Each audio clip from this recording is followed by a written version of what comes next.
ओम श्री गणेशाय नमः। ओम श्री वेदपुरुषाय नमः। ओम मां सरस्वत्यै नमः। ओम श्री गुरु चरण कमलेभ्यो नमः। ओम राम देवताभ्यो नमः। ओम स्थान देवताभ्यो नमः। ओम ग्रह देवताभ्यो नमः। ओम कुल देवताभ्यो नमः। ओम गंगाराम देवताभ्यो नमः। ओम कुल देव्यै नमः। ओम इष्ट देवताभ्यो नमः। ओम इष्ट देव्यै नमः। ओम गजाननं भूतगणादिसेवितं कपितजम्बूफलचारुभक्षणम् उमासुतं शोकविनाशकारकं नमामि विघ्नेश्वरपादपङ्कजम्। भगवान गणेश को नमन करते हैं, ऋषि पाराशर जी का ध्यान करते हैं और अब हम अपनी कक्षा के क्रम को आगे बढ़ाते हैं। मैं हूँ अंजलि दीक्षित। आज हम कल की जो बची हुई चर्चा थी उसके बारे में बात करेंगे। हम प्रधानमंत्री नरेंद्र मोदी की कुंडली का विश्लेषण कर लेते हैं और हमें ये भी पता लग जाएगा कि हमें कैसे विश्लेषण करना होता है।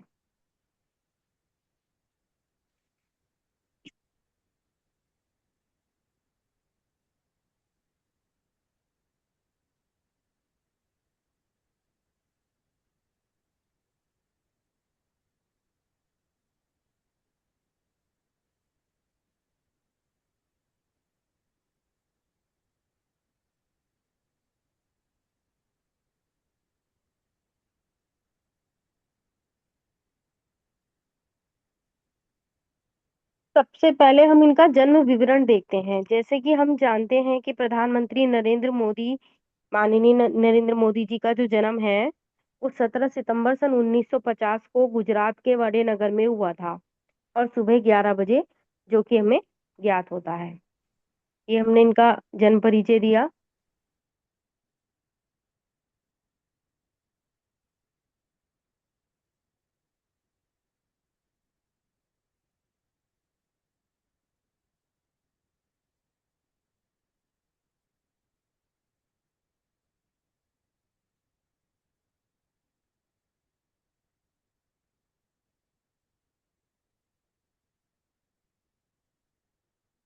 पता नहीं कैसे हम डिस्कनेक्ट हो गए। हम कक्षा का पुनः शुभारंभ करते हैं। मैं स्क्रीन शेयर करती हूँ।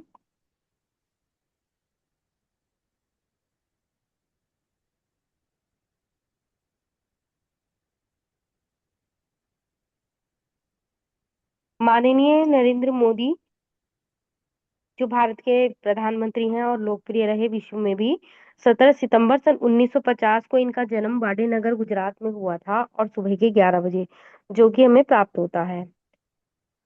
अब हमें इनके बारे में जानना है तो पहले हम क्या करेंगे, सामान्य हमने इनका परिचय जाना।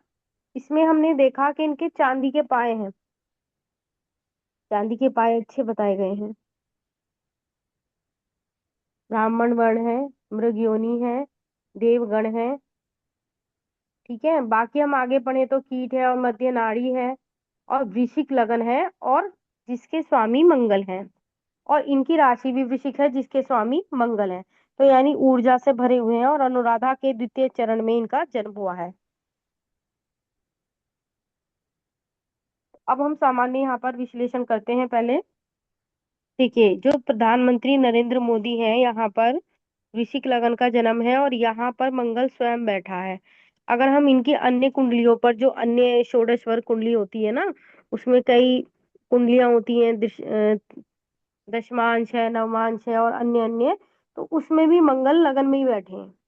तात्पर्य ये हुआ कि ये जो है ऊर्जा से भरपूर है और इसलिए ये अब तक भी अपने कार्य को करने में सक्षम है। मंगल से हम ऊर्जा को देखते हैं, कार्य करने की ताकत देखते हैं और सामने वाले को परास्त कर पाते हैं क्योंकि वो षष्ठेश होकर के लगन में गए हैं। और गुरु यहाँ पर जो है अगर हम देखें तो वक्री हैं और गुरु पंचम में अगर जाते हैं वक्री होकर के, तो भी एक अच्छी स्थिति है क्योंकि वो अपनी राशि पर जा रहे हैं और अपनी राशि से वो अगर इसमें विराजमान हो गए हैं तो यहाँ पर मतलब चौथे में गए हैं, तो ये भी एक प्रकार का राजयोग बना देते हैं। मतलब राजयोग से मतलब ऐसा व्यक्ति जनता पर शासन करता है। मतलब एक जनता से एक प्रेम मिलता है, जनता उनकी बात सुनती है, जनता का प्यार मिलता है क्योंकि गुरु है। ठीक है, लेकिन अपने जन्म स्थान से दूर जाता है। इसके अलावा हम देख रहे हैं पंचम भाव में राहु है राहु क्या करेंगे, इनको एक तरह तरह की चीजें सिखेंगे ये, और पॉलिटिकल साइंस में ही इन्होंने अपनी पढ़ाई की है। जो स्नातक उपाधि ली है वो भी राजनीति से संबंधित है, और राहु राजनीति का ग्रह है, राहु है, शनि है, ये राजनीति से जोड़ते हैं व्यक्ति को। ठीक है। तो राजनीति में पढ़ाई करी है और राजनीति में ही ये आगे गए। अब वैसे तो पाप ग्रह है, लेकिन ये क्या है, यहाँ पर त्रिकोण में आकर के बली हो गया। और अच्छा, यहाँ पर जैसे हम जो मुख्य बात जिसको हम नहीं पढ़ते हैं, वो ये है कि ये सब अपने अपने शुभ, कुछ ग्रह तो इनके शुभ नक्षत्रों पर बैठे हैं।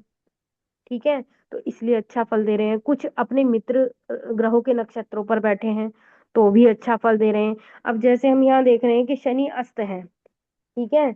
अब शनि अस्त होने के बावजूद भी, हाँ, यहाँ पर हम ये कह सकते हैं कि क्योंकि वो पराक्रमेश है और वो चतुर्थेश भी है, किंतु वह अस्त है, उस पर दृष्टि जा रही है गुरु की। तो यहाँ पर हम कह सकते हैं कि अस्त होने का मतलब शनि क्या है, कर्म है, और दशम भाव में बैठ के अस्त हो गया। तो मतलब उन्हें बहुत श्रम करना पड़ा, चाय बेचते बेचते कैसे कैसे वो पॉलिटिकल लाइन में पहुंचे। ये संघर्ष है एक तरह का। ठीक है। तो लेकिन यहाँ पर शुक्र के साथ युति इनकी अच्छी हो गई। और आप यहाँ देखिए, जो दशमेश है वो जाकर 11वें में बैठ गया, और सूर्य के साथ, मतलब जो सूर्य है वो उच्च का हो गया वहां पर जाकर। तो ऐसी स्थिति में क्या हुआ, सॉरी, सूर्य उच्च का नहीं, बुध उच्च का हो गया। ठीक है। तो ऐसी स्थिति में यहाँ पर क्या हुआ, एक बुधादित्य नामक योग बन गया। ठीक है। और यहाँ पर इनको वो फिर वो राजनीतिक लाभ हुआ। तो मतलब संघर्ष से चलते हुए पॉलिटिकल लाइन में जा करके और ये आगे गए। इस तरह से हमने देखा, चंद्रमा नीच का है लेकिन मंगल साथ में बैठा है। ठीक है। और गुरु केंद्र में बैठकर इनके दोषों का शमन कर रहा है। तो इस प्रकार से हम देखते हैं। अच्छा, हम इनकी दशाएं देख लेते हैं। मंगल का चंद्रमा के साथ बैठना ये अपने आप में बहुत अच्छा हो गया। दूसरा, पंचमेश होकर के गुरु केंद्र में आ गए हैं चौथे में, ये बहुत अच्छा हो गया। और दशमेश सूर्य का एकादश में जाना अच्छा हो गया। और कर्मेश में शुक्र और शनि की जो युति बनी, उसका शुभ फल हो गया। और अगर हम नाड़ी ज्योतिष में जाए, हालांकि हम वहां नहीं जा रहे हैं, लेकिन हमें फिर भी हमें नक्षत्रों का ज्ञान होना चाहिए कि कौन मित्र से नक्षत्र पर बैठा है, कौन शत्रु नक्षत्र पर बैठा है। अब जैसे पंचम गुरु है तो इनको ज्ञान तो है। ज्ञान है से मतलब धर्म शास्त्रों के प्रति आदर रखना, धार्मिक आस्था रखना, माता का आदर करना, इस तरह की चीजें। वो माता के भाव में भी चलेंगे तो माता का विशेष आदर। अच्छा, यहाँ पर राहु इनके पंचम भाव यानी विवाहिक प्रेम संबंधों को बिगाड़ रहा है। और पराक्रमेश क्या कौन है, शनि है। जो हम देखते हैं ना, जैसे हम कहेंगे कि पंचम तो हो गया इनका प्रारब्ध, प्रारब्ध में राहु हो गए, राहु इनको अच्छा फल दे रहे हैं, राजनीतिक शिक्षा से जोड़ के राजनीति में ले जाएंगे। लेकिन वैवाहिक संबंधों को या प्रेम संबंधों को के प्रति उतना वो नहीं रहेगा आकर्षण। और जो हमारा जो पराक्रम है, पराक्रम में आकर के अस्त हो गया, लेकिन केंद्र में है और गुरु की दृष्टि जाने पर स्थिति ठीक रहेगी, वहां शुक्र की युति भी है। और लग्न की स्थिति इसलिए अच्छी हो गई क्योंकि लग्नेश स्वयं वहां विराजमान है और षष्ठेश होकर के बैठे हैं। तो इसलिए यहाँ स्थिति ये अच्छी है। तो इस प्रकार से ये राजनीति में गया। हम दशा देख लेते हैं इनकी। अच्छा, एक चीज और है, चलो यहाँ से देखते हैं कि इनका जन्म जो है 1950 उसमें हुआ था। एक बार पुनः देखते हैं, इनका जन्म जो हुआ था 1950 में हुआ था।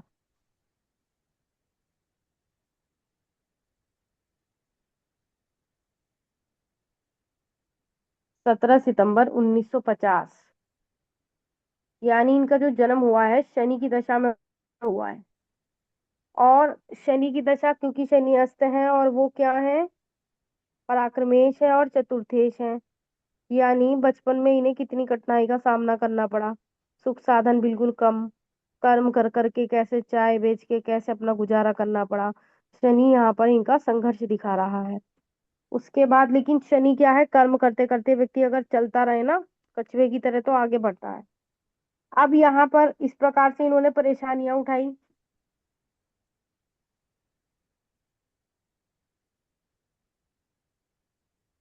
बुध की दशा में इनका विवाह हुआ होगा डेफिनेटली। क्यों? क्योंकि बुध की दशा, शनि के बाद जो बुध की दशा आती है वो विवाह कराती है, और बुध में कहीं शुक्र का अंतर हुआ तो इनका विवाह हुआ होगा यहाँ 68 में,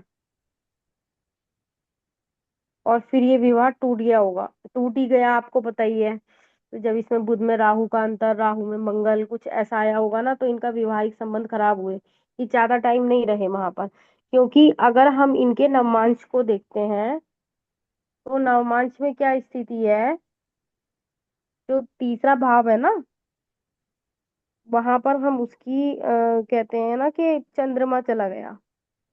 तो चंद्रमा का वहां जाना यानी भाव शून्य, विकार शून्य, प्रेम शून्य, आसक्ति नहीं है, मतलब क्या, विवाह के बारे में नहीं सोच रहे, विवाह के बारे में सोच ही नहीं रहे, मतलब वैवाहिक संबंधों को महत्व नहीं दे रहे, जुड़ना नहीं चाहते किसी किसी से अपने जीवन साथी के रूप में। तो यहाँ पर हमने देखा, क्योंकि अगर चंद्रमा वहां चला गया तो वो सांसारिकता से विलग कर देगा, एक विरक्ति दे देगा, एक अलग तरीके की, कि कोई भाव ही नहीं है इस प्रकार से।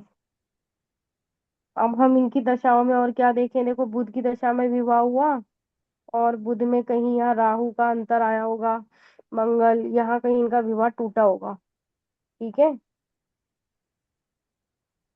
इसके बाद हम आगे बढ़ते हैं।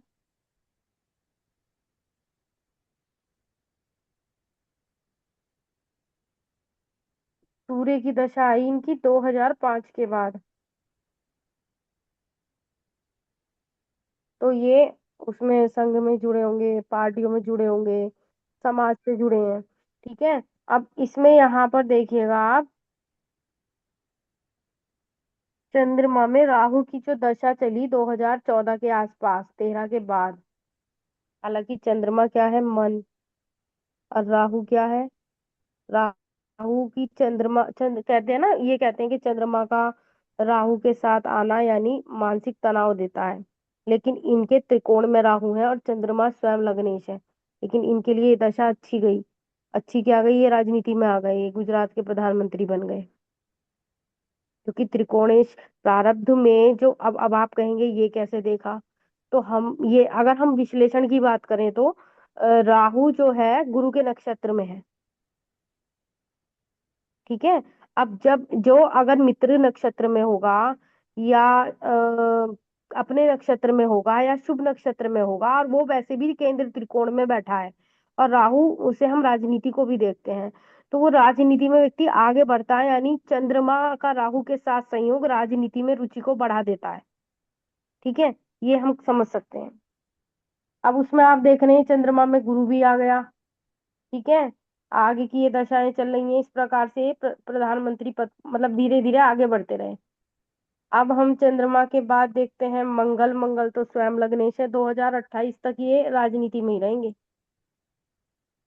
2028 तक इनको कोई उतार नहीं सकता राजनीति से, मतलब इनके पद से, ये खुद ही त्याग पत्र दे दे तो अलग बात है, लेकिन इनको कोई परास्त नहीं कर सकता, क्योंकि वो षष्ठेश होकर के लग्नेश है। और क्या कहते हैं, हाँ, ये जो राहु की दशा, अब आप कहेंगे हाँ तो फिर राहु की दशा आ गई, राहु तो त्रिकोण में है। लेकिन एक ये कहते हैं ना कि भाई मंगल क्या है, लग्नेश, अब लग्नेश की दशा तो समाप्त। अब जब लग्नेश की दशा समाप्त, तो फिर भोग कौन रहा था, लग्नेश ही तो भोग रहा था। अब लग्नेश की दशा ही समाप्त, तो अब कौन भोगेगा।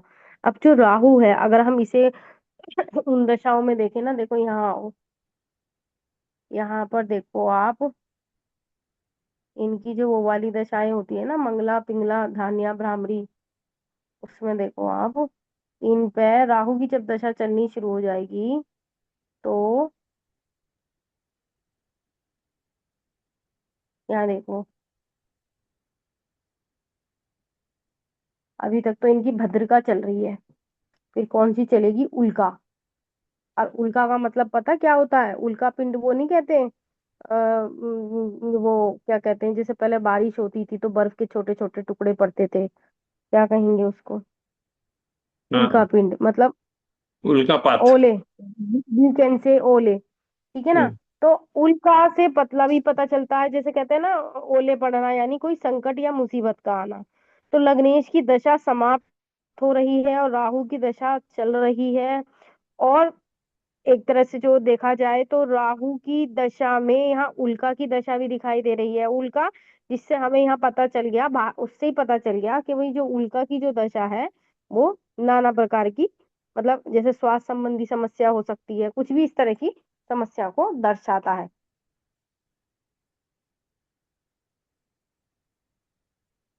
ऐसे हम इस प्रकार से देख सकते हैं। अब हम यहाँ पर देख रहे हैं 46 के बाद गुरु की दशा है। अब तक तो शायद खैर जीवन, मनुष्य की आयु वैसे जैसे कहते तो हैं कि जी क्या नाम जी, ये तो 80 वर्ष के हो गए पूर्ण आयु जिए, लेकिन मनुष्य की जो आयु है 120 वर्ष पूर्ण मानी गई है। 110 वर्ष भी कोई पहुंच जाता है तो कहते हैं पूर्ण आयु जी, लेकिन 100 तो कोई पार ही नहीं कर पाता। 100 से नीचे ही जाते हैं सब, तो सब जो है ना, इसे हम कहेंगे अकाल मृत्यु ही हो रही है सबकी। कलयुग है यहाँ पर, पूर्ण आयु कोई ही जी के जाता है। अच्छा, हम तो इसको ज्यादा इंपॉर्टेंस देते हैं कि चाहे पूरी ना जिए, कम जी रहा है, लेकिन जब तक जी रहा है वो स्वस्थ रहे, वो मन से प्रसन्न रहे, वो शरीर से स्वस्थ रहे, ये कहा जा सकता है। अब हमको यहाँ पर क्या देखना है, हमें गुरु की स्थिति को देखना है। तो गुरु त्रिकोण में है, आप देख रहे हैं, त्रिकोणेश होकर चतुर्थेश है और वक्री होकर भी प्रभाव डालेंगे। यानी जब गुरु की दशा आएगी तब इनका पुनर्जन्म हो जाएगा, और वो आ रही है 46 में। 46 के मतलब यहाँ पर देखिए ना, 46 के बाद 47 में, तो ये इनके पुनर्जन्म को दर्शा रही है। इस प्रकार से हमने देखा। अब यहाँ किसी का कोई प्रश्न?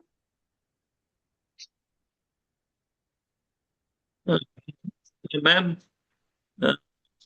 ये जो इनका प्रथम घर में चंद्रमा है ना, नीच का हम्म। चंद्रमा है, हम्म। तो ये नीच राजभंग योग हो रहा है क्या इनका? हाँ हाँ, नीच भंग हो रहा है, वो क्योंकि कैसा यहाँ हो रहा पर है? केंद्र में हाँ। नीच भंग इसलिए हो रहा है क्योंकि यहाँ पर जो है ना, हाँ। केंद्र में बृहस्पति आ गए ना, 1 4 7 10 भाव में बृहस्पति आ गए, तो एक हाँ। गज केसरी योग का निर्माण हो गया चंद्रमा से, है ना। तो गज हाँ, ठीक। केसरी योग निर्माण होने पर ये इनका नीच भंग भी हो गया। ठीक है।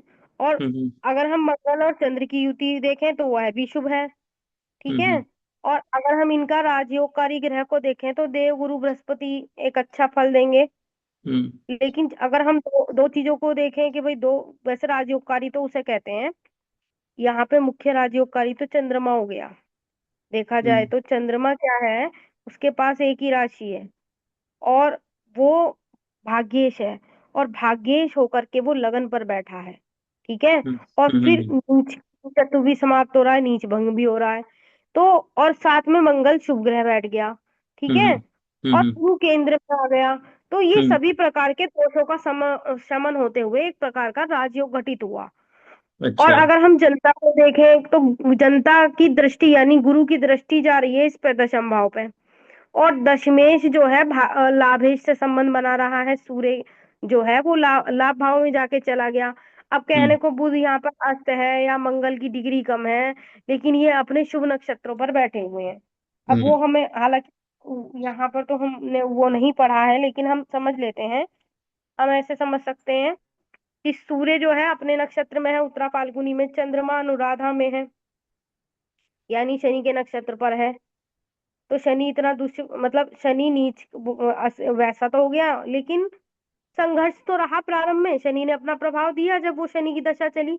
जब वो हम्म। शनि की दशा से उभरे तो फिर वो जो है अपने वैवाहिक जीवन में आए, और वैवाहिक जीवन से भी विलग होते हुए वो धीरे धीरे आगे की यात्रा पे चल दिए। अब हम हम्म। मंगल को देखें, विशाखा में विशाखा नक्षत्र पर है, लेकिन वो किसका नक्षत्र है, गुरु का नक्षत्र, तो यह भी अच्छी बात है।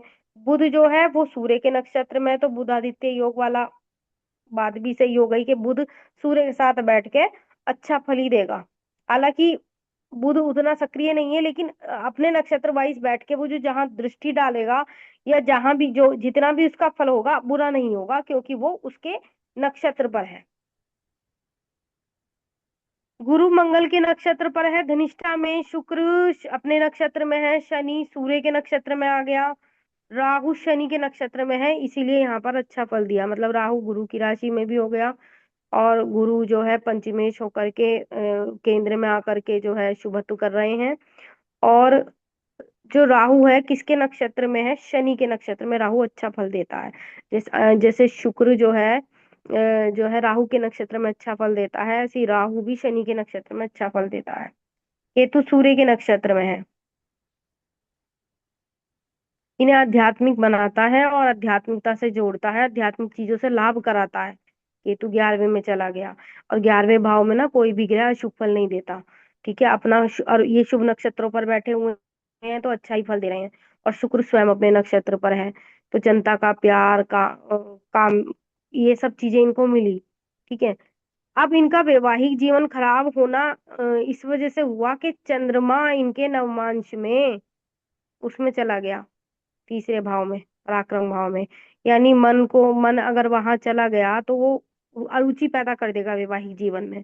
ऊपर से जो शनि है वो शुक्र के साथ नीच का होकर के बैठ गया। ठीक है, मतलब अस्त होकर के बैठ गया। यहाँ देखते हैं, आइए, अस्त होकर के बैठ गया। तो अब क्योंकि पराक्रमेश ही अस्त है तो वो पराक्रम नहीं दिखाएंगे, पराक्रम नहीं दिखा रहे, और शुक्र के साथ बैठे हैं। तो और चीजों में के लिए तो बढ़िया हो गया, कर्म के क्षेत्र में बढ़िया हो गया। भाई जो व्यक्ति काम में हर समय तल्लीन रहता है उसका वैवाहिक जीवन प्रभावित होता है।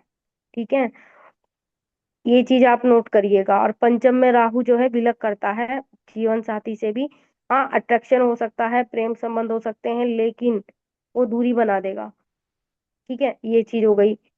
फिर हम देख रहे हैं इनका गोचर देख, वैसे तो हमने बता दिया 28 तक तो ये राज्य करेंगे, क्योंकि लग्नेश की दशा है और लग्नेश को ही भोगना है। गोचर देखो,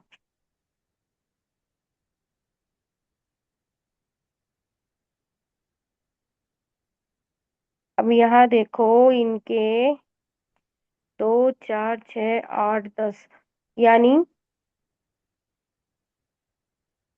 गुरु को देखो, उच्च का होकर के भाग्य भाव में विराजमान है, ये अच्छा फल दे रहा है यहाँ पर। और जब तक ये 26 चल रहा है ना, 26 27 28, हाँ, जब ये 13 13 महीने घूमता हुआ एकादश भाव में जाएगा तब तक ये पूरा राज्य करेंगे। 28 मतलब वो भी दर्शा रहा है कि 2028 तक गुरु यहाँ पर अच्छी ही फल देगा। ठीक है, क्योंकि वक्री भी है गुरु, तो मानो वहां भी पहुंचा, दशम में भी और एकादश में भी संबंध बनाते हुए अच्छा फल देगा। तो यानी तब तक इनका राज्य निश्चित है। क्लियर? अन्य किसी का कोई प्रश्न? मैंने गोचर कुंडली आपने चंद्र का हिसाब से पकड़ा, क्या कैसा दिया है? लगन के हिसाब से ही पढ़ लो, वैसे ही बैठा है, क्योंकि इनका तो वृश्चिक की लगन है, वृश्चिक की राशि है, अच्छा अच्छा। कोई विशेष अंतर नहीं है।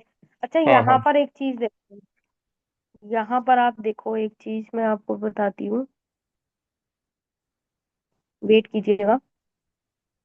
जो सबसे महत्वपूर्ण बात है इनका निडरता, निडरता से बोलना, निडरता से जनता का सामना करना, और अन्य पार्टियों का वो करना, मतलब क्या कहते हैं, पार्टियों पर हावी रहना, जैसे हम कहते हैं।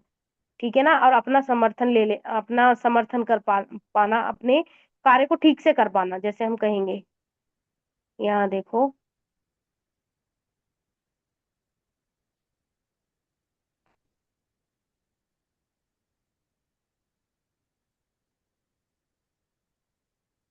सारांश कुंडली में सूर्य और बुधादित्य योग दूसरे भाव में बना हुआ है, ये अच्छी बात है इनकी।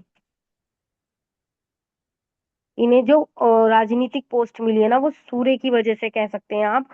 और इनके लग्नेश में जो ऊर्जा है चंद्र और मंगल की, उसकी वजह से। और जो ये नीच भंग हो गया, राजयोगकारी हुआ, उस वजह से। अच्छा, यहाँ पर हम क्या दिखाना चाह रहे थे, इनकी षोडश वर्ग कुंडली दिखाना चाह रहे थे। यहाँ पर आप देखिए कि लगन पत्रिका में मंगल अपने भाव में हो गए। ठीक है, अब आ गई इनकी दूसरी पत्रिका, देखो भाई द्वेष कांड पत्रिका में मंगल अपने भाव में, सप्तमांश में मंगल अपने भाव में, चतुर्थांश में मंगल अपने भाव में, नवमांश पति पत्नी में मंगल अपने भाव में। ठीक है,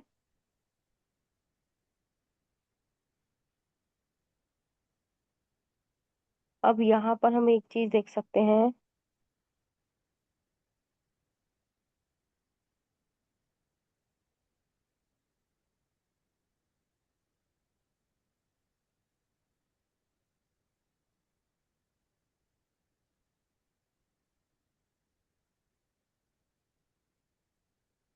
दशमांश में मंगल अपने भाव में, द्वादशांश में मंगल अपने भाव में, तो मंगल तो प्रभावी रहेगा ही रहेगा। कई कुंड मतलब इनकी जितनी षोडशवर कुंडलियां हैं उन सब में मंगल अपने भाव में है अधिकतम। ठीक है, तो ये चीज हम देख रहे हैं। अब इनकी करियर के लिए हम दशमांश को देख लेते हैं। उसमें भी देखो, मंगल अपने भाव में है, कर्क लगन में आ गए। ठीक है, गुरु देखो कहाँ बैठे, दशम भाव में बैठे। और जो इनका एकादश भाव है वहां पर भी बुध सूर्य बैठ गए हैं, शनि बैठ गए हैं। ठीक है, तो मतलब राजनीति में जाना तो इनका तय था। शुक्र भी केंद्र में आ गए हैं, जनता का लाभ मिल रहा है। तो हमने कुल मिलाकर के एक सामान्य शब्दों में हमने ये देखा, लग्नेश बली है, राज उसको भोगना है। इसलिए राजयोग की स्थिति घटित हुई। और चंद्रमा के वहां बैठने से मन में संतुलन आया और नीच भंग भी हुआ। गुरु की दृष्टि पड़ने से केंद्र के सभी दोष समाप्त हो गए। और एकादश में जो दशमेश है वो जाकर के बैठ गए हैं, जो उन्हें कर्म से लाभ करा रहे हैं। और गुरु की दशम पर पड़ना जनता से लाभ दे रहा है।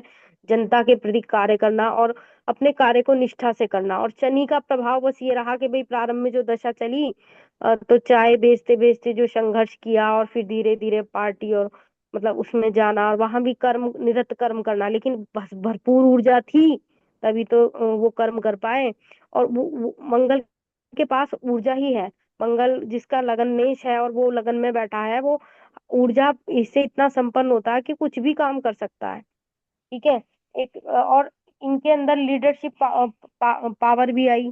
ठीक है, अब हम बुध की स्थिति को और गुरु गुरु क्योंकि केंद्र में है तो एक संतुलन है, चंद्रमा और मंगल का भी संतुलन हो गया।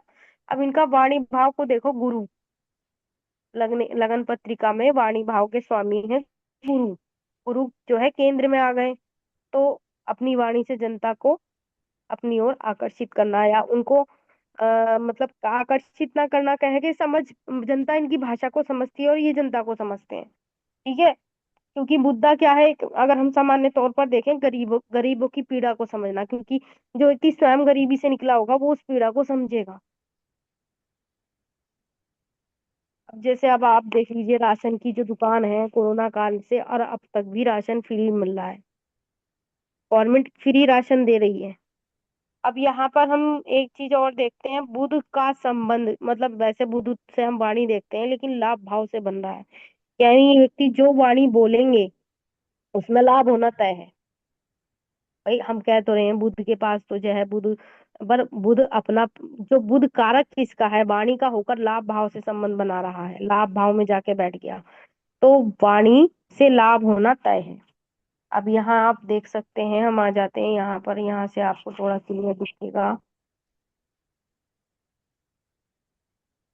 ये तो बात क्लियर हो गई कि लग्नेश की जो दशा है, लगन लगन उसमें सुख भोगेगा, जितने भी योग बने हुए हैं उससे संबंधित, क्योंकि भाग्येश भी लग्न में आ गया और गुरु केंद्र में आ गया। ठीक है, और वाणी का जो कारक है वो लाभ भाव में चला गया, वहां सूर्य के साथ बैठ गया, तो वाणी से राजनीति में सफलता। ठीक है, अब यहाँ अन्य किसी का कोई प्रश्न हो तो पूछ लीजिए।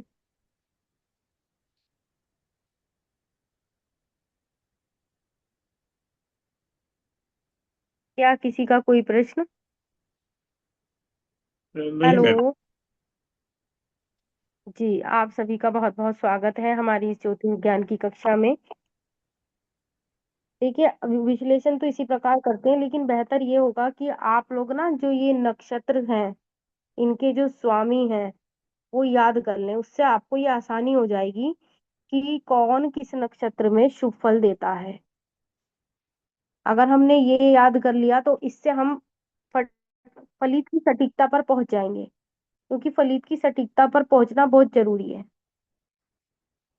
अब जैसे कहते हैं कि भाई राहु की जब दशा आएगी तो नाना प्रकार के कष्ट होंगे, किस प्रकार के कष्ट, जैसे कि लग्नेश की क्योंकि दशा समाप्त हो गई, तो अब तो कोई भी हावी हो सकता है, क्योंकि वो स्थिति राजयोग वाली समाप्त।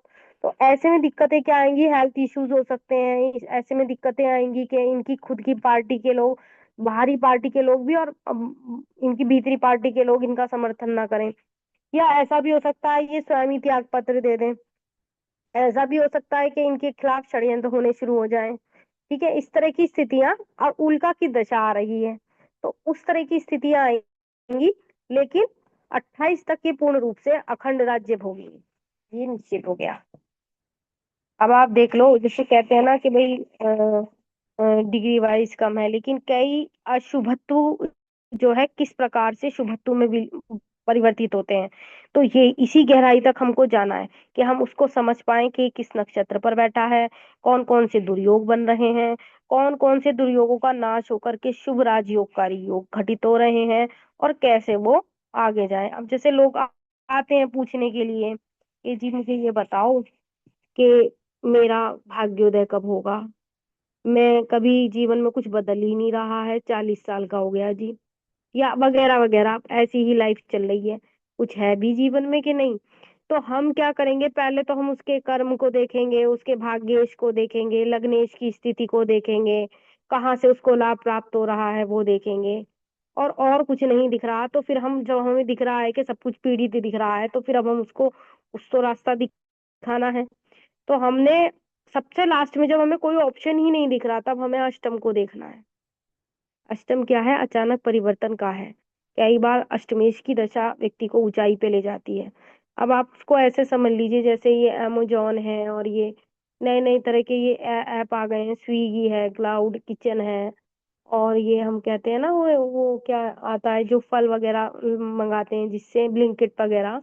ये लोग एकदम जमीन से उठे हैं। जब कोई जमीन से उठेगा, अष्टम का कहीं ना कहीं रोल होगा, कहीं ना कहीं केतु की दशा का रोल होगा। और ये केतु की दशा क्या है, आपने देखा सीढ़ियां, पुल राइज करता हुआ व्यक्ति दिख रहा है। और आपने यहाँ भी देखा कि राहु का जो प्लेसमेंट पंचम में था, तो वो उनको एक राजनीति शिक्षा से जोड़ रहे थे, राजनीति से में रुचि से जोड़ रहे थे। और केतु उसको संतुलित करने का कार्य कर रहा था, क्योंकि केतु सामने से जो दृष्टि पड़ती है पंचम में जो पड़ रही है, वो शिक्षा भी कैसी, व्यवस्थित शिक्षा, ऐसी वैसी राजनीति नहीं कि इसकी काट उसकी काट, नहीं, एक सही तरीके से राजनीतिक। एक होता है ना, एक होती है राजनीति, एक होती है ना अ, अ, जैसे हम कहते हैं विदुर नीति, न्याय। वास्तव में राजा को कैसे कार्य करना चाहिए, कैसे जनता से जुड़ना चाहिए, किस किस, क्योंकि जैसे हम महाभारत को भी पढ़ते हैं, तो महाभारत में भी दुर्योधन का जो नाम था वो सुयोधन था। ये तो व्यास मुनि ने बाद में उनके कर्मों को देख करके उनके नाम परिवर्तित कर दिए। सुयोधन यानी अच्छा योद्धा। तो अच्छा योद्धा क्यों कहलाया वो, क्योंकि उसने जनता का प्यार लिया।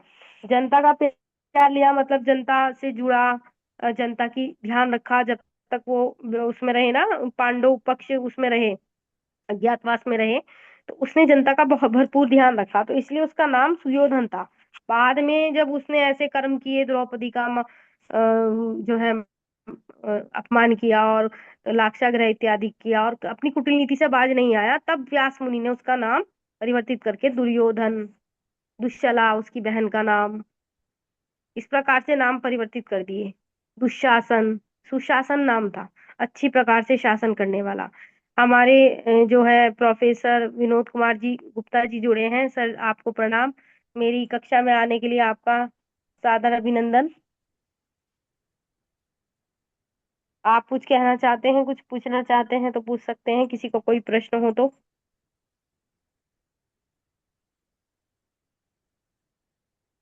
सरबजीत जी, आज कोई क्वेश्चन आपका? नहीं मैम। ठीक है, मैं ये भेज दूंगी जो मैं पढ़ा रही थी। कक्षा का समापन कर लें या अन्य भाग की तरफ चले? वैसे ये कितने मिनट रह गए, 2 मिनट रह गए। चलो आगे की तरफ चलते हैं। वो जो हमने वो भेजना था उसको भेज देते हैं, ये भेज देते हैं आप। ठीक है, इसको आप पहले तो अपने नक्षत्र याद करिएगा, फिर उसको याद कीजिएगा, ताकि मैम हमें वो पता रहे कौन। नक्षत्र और उनके स्वामी का चार्ट भेजिएगा तो ठीक रहेगा। हाँ, वो मैंने भेजा हुआ है, उसी में ही है आपके टेलीग्राम समूह पर। देख लेते हैं, अगर यहाँ भी है तो हमारे लिए अच्छा होगा, हम देख लेते हाँ। हैं। हम्म।